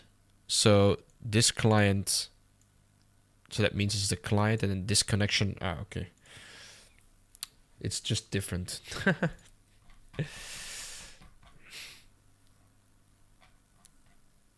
Yeah, same error, but again, this makes sure that we have a connection to the database before running ClientDB. I think in the background, if you don't have a connection yet, the client will connect eventually. So that's something we learned. I think I'm going to close the session down here, and I'm going to record the rest of the tutorial later today, and then figure out how it works. And you will see the collection later on. But again, to summarize, we have a register function. Their function is, well, besides the connection, probably going to be a network issue or a URL issue, stuff like that I need to double check. Something very finicky with Mongo, so I have to Google it as well. But otherwise, the code should suffice and should be the same as login. So again, you should ideally think of what the next steps should be. If this works with Postman, the next step should be to create a frontend. To create a frontend where you have a register form and send the correct data. Again, make sure there that the register form is actually sending new data to your API. So make sure you do, let me check. Just like in here with the fetch for the login, you're also going to, in the body, pass along, password, email, all that stuff.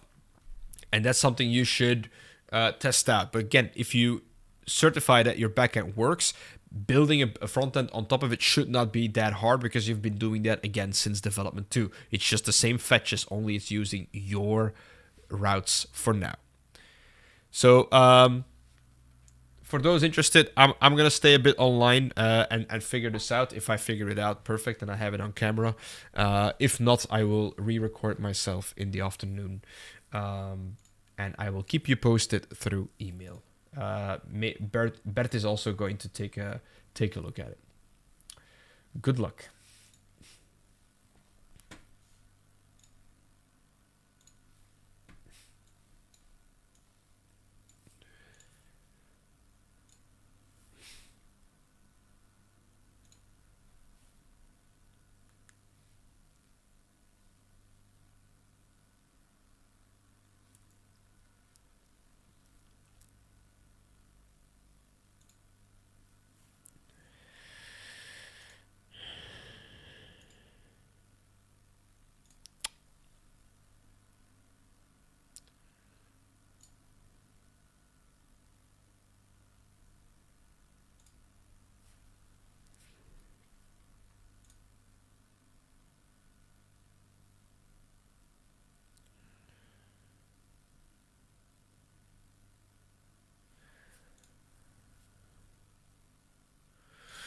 Huh. Await connection close.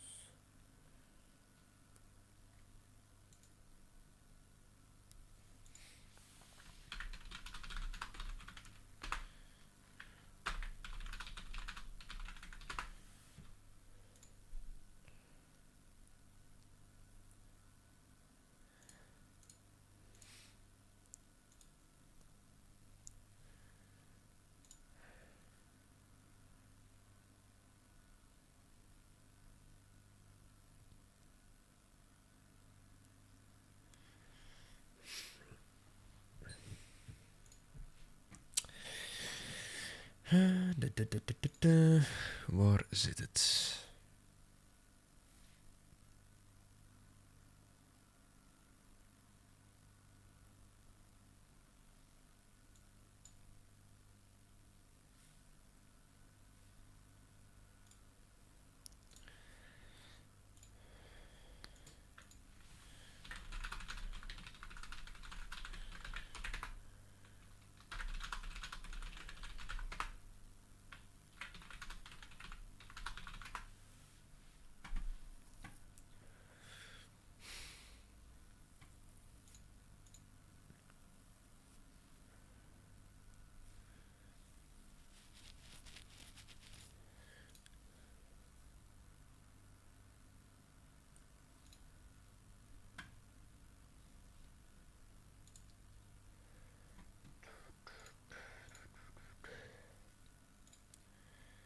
Voor degenen die nog aan het kijken zijn, ik ben nog een issue aan het fixen van de database.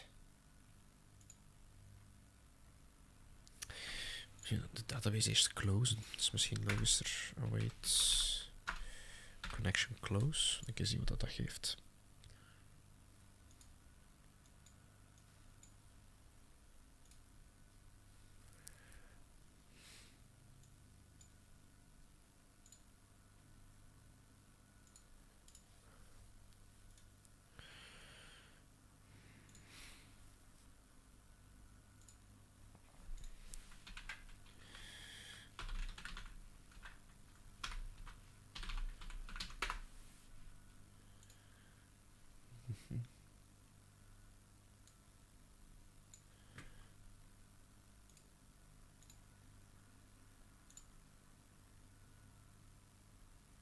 Ja, het gaat er niet voorbij, hè. Nee. Cancel.